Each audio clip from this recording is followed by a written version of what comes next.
Your account is credited with 50,000 அப்படின்னு ஒரு message வந்துச்சுனாலே என் அக்கௌண்ட்ல என்ன ஆயிடுச்சுன்னு அர்த்தம். பிரதர் இதெல்லாம் நம்ப மாட்டேன் பிரதர். இப்போ நான் போய் ஏடிஎம் மிஷினுக்குள்ள தலை விட்டு 50,000 இருந்து பார்த்தா தான் நான் நம்புவேன்னு சொல்லுவீங்களா? என்னுடைய மொபைலுக்கு ரெஜிஸ்டர்ட் நம்பருக்கு டெக்ஸ்ட் மெசேஜ் வந்துருச்சுனாலே எனக்கு தெரியும் அங்கே என்ன வந்துருச்சு. வார்த்தை வந்துருச்சுனாலே சூழ்நிலை ஓகே ஆயிடுச்சுன்னு அர்த்தம்.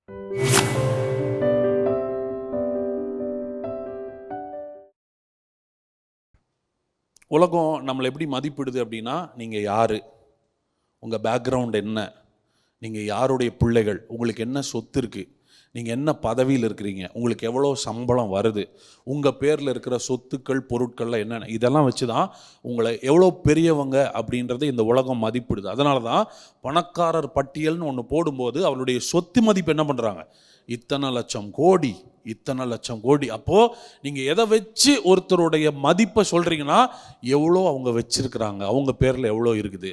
ஓகே, இதை அப்படியே மைண்டில் வச்சுக்கோங்க. பரலோகம் ஒருத்தரை எப்படி தெரியுமா வேல்யூ பண்ணும்? பரலோகம் ஒருத்தரை வேல்யூ பண்ணும்போது, பரலோகத்துக்கு உங்களுக்கு வேலையே இல்லை, உங்களுக்கு சம்பளமே இல்லை, உங்களுக்கு உங்கள் பேரில் சொத்து இல்லை, இதெல்லாம் பரலோகத்துக்கு மேட்டரே கிடையாது. பரலோகம் பார்க்கும்போது உங்கள் மேலே பேசப்பட்ட வார்த்தை தான் பெருசாக தெரியும். when heaven sees, பரலோகத்துக்கு என்ன தெரியும்னா உங்கள் மேலே பேசப்பட்ட தீர்க்க தரிசன வார்த்தை. ஏன் இயேசுவை ஸ்பெஷலாக பார்க்குறாங்கன்னா, வேதம் சொல்லுது, என்று தீர்க்க தரிசிகளால் உரைக்கப்பட்டது நிறைவேறும்படி இதெல்லாம். ஜீசஸ்க்காக நிறையா நடந்துச்சுல்ல, அது அவருக்காக நடக்கல, அவர் மேலே பேசப்பட்ட வார்த்தைக்காக நடந்துச்சு. அப்போ Jesus was carrying the word. வார்த்தை உங்கள் மேலே இருந்துச்சுன்னா உங்களுக்காக என்ன வேணால் நடக்குங்கிறேன் நான். வார்த்தை உங்கள் மேலே இருந்துச்சுன்னா சிலதெல்லாம் உங்களுக்காக நடந்தே ஆகணுங்கிறேன். ஏன்னா பரலோகம் எதை வேல்யூ பண்ணுதுன்னா, இட் வேல்யூஸ் வேர்ட் மோர் தேன் மணி. பரலோகம் மெட்டீரியல் திங்ஸை விட, உலக பிரகாரமான பொருட்களை விட எதற்கு அதிக வெயிட் கொடுக்குதுன்னா, கர்த்தருடைய வார்த்தை, உங்கள் மேல் பேசப்பட்ட வார்த்தைக்கு அதிக வெயிட் கொடுத்து சொல்லுது, you are carrying the word of God. வார்த்தை உண்மையில் பேசப்பட்டிருக்கிறது. மனுஷன் அப்பத்தினால் மாத்திரமல்ல, தேவனுடைய வாயிலிருந்து புறப்படுகிற ஒவ்வொரு வார்த்தையும் உனக்கு அற்புதம் தான். இப்போ நீங்களும் நானும் எதுக்கு சென்சிட்டிவாக இருக்கணும்னு சொல்கிறேன்னா, ஒரு சூழ்நிலையில் இருக்கிறீங்கன்னு வைங்களேன், ஒரு கஷ்டத்தில் இருக்கிறீங்கன்னா, சின்ன பிள்ளைத்தனமாக ஆண்டவர்கிட்ட போய் அற்புதத்தை கேட்டு அடம் பிடிக்கிறத விட்டு, ஆண்டவரே இப்படி ஒரு சூழ்நிலையில் இருக்கிறேன், கிவ் மீ a word, ஒரு வார்த்தை கொடுங்க, என்ன சொல்ல, என்ன நடக்கும் சொல்லுங்கள், நீங்கள் பேசுங்க, ஒரு வார்த்தை. இந்த வார்த்தையை வாங்கிட்டீங்களோ அவ்வளோதான். என் பிள்ளைங்க என்ன பண்ணோன்னா, சில நேரத்தில் ஒரே கேள்வி என்கிட்ட 10 தடவை கேட்கும். சரியா? இப்போ அந்த பிள்ளைங்களுடைய எய்ம் என்ன தெரியுமா, வாங்கி தர்றது இல்லை. சரியா? இப்போ என் பிள்ளை என்ன பண்ணுறான்னா, பர்த்டேக்கு ஒன்று கேட்குறா.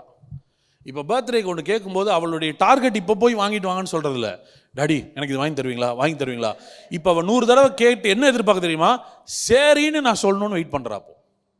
இப்போ அவள் கேட்குற பொருள் வேண்டாம், என்கிட்ட இருந்து ஒரு வார்த்தை வேணும். ஓகே, இதை நான் கொடுத்துட்டா நான் சிக்கிட்டேன்னு அர்த்தம். இப்போ நான் என்ன பண்ணவே மாட்டேன், ஏன்னா உனக்கு வாங்கி கொடுக்குறது ஒன்று, வாங்கி தரேன்னு சொல்கிறது ஒன்று. சொல்லிட்டா வாங்கி தர வரைக்கும் என்ன பண்ண மாட்டேன், விட மாட்டேன். அப்போ வாங்கி கொடுக்குறது ஒன்று, என் வார்த்தையும் ஒன்று, அவர் வார்த்தையும் ஒன்று, அற்புதமும் ஒன்று. வாட் யூ வாண்ட், என்ன வேணும் உங்களுக்கு?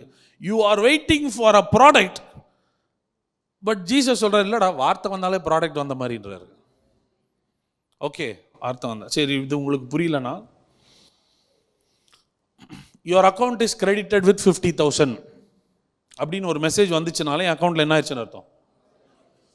பிரதர் இதெல்லாம் நம்ப மாட்டேன் பிரதர். இப்போ நான் போய் ஏடிஎம் மிஷினுக்குள்ளே தலை விட்டு 50,000 இருந்து பார்த்தா தான் நான் நம்புவேன்னு சொல்லுவீங்களா? என்னுடைய மொபைலுக்கு ரெஜிஸ்டர்ட் நம்பருக்கு டெக்ஸ்ட் மெசேஜ் வந்துருச்சுனாலே எனக்கு தெரியும் அங்கே என்ன வந்துருச்சு. வார்த்தை வந்துருச்சுனாலே சூழ்நிலை ஓகே ஆயிடுச்சுன்னு அர்த்தம். இப்போ நீ என்ன கேளுன்றாருன்னா, வார்த்தையை கேளு அவர்கிட்ட. வாயிலிருந்து புறப்படுற வார்த்தையினால நான் பிழைப்பேன். இப்போ வார்த்தை எங்கிருந்து புறப்படணும், தேவனுடைய வாயிலிருந்து புறப்படுகிற வார்த்தை. இப்போ நம்ம என்ன பண்ணுறோன்னா, இன்னைக்கு நிறைய பேருக்கு கர்த்தரோட கனெக்ஷனே இல்லை, பைபிளோட மட்டும்தான் கனெக்ஷன்.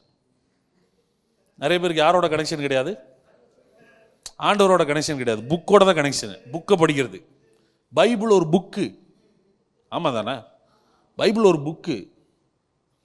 இந்த புக் எடுத்து டெய்லியும் இந்த மந்திரம் படிக்கிற மாதிரி கடன்னு ஸ்லோகன்லாம் சொல்லுவாங்களே, அந்த மாதிரி எடுத்துட்டு நான் சொல்கிறேன், அதனால் if you are not connected with God, just by memorizing the scripture உங்களுக்கு ஹெல்ப் பண்ணாது. You are connected with a book, not with the person. இன்னைக்கு நான் உங்களுக்கு உங்களை நான் என்ன கனெக்ட் பண்ண விரும்புகிறேன்னா, பைபிளோட கனெக்ட் ஆகிறது ஓகே, அதை தாண்டி அவரோட கனெக்ட் ஆயிரு. He is alive. இன்றைக்கும் அவர் ஜீவனோடு இருக்கிறார், அவர் மரிக்கவில்லை. அவர் எழுதின புக்கை படிக்கணும், அவர்கிட்டே பேசுன்றேன் நான், அவர்கிட்டே பேசு. ஆமென்.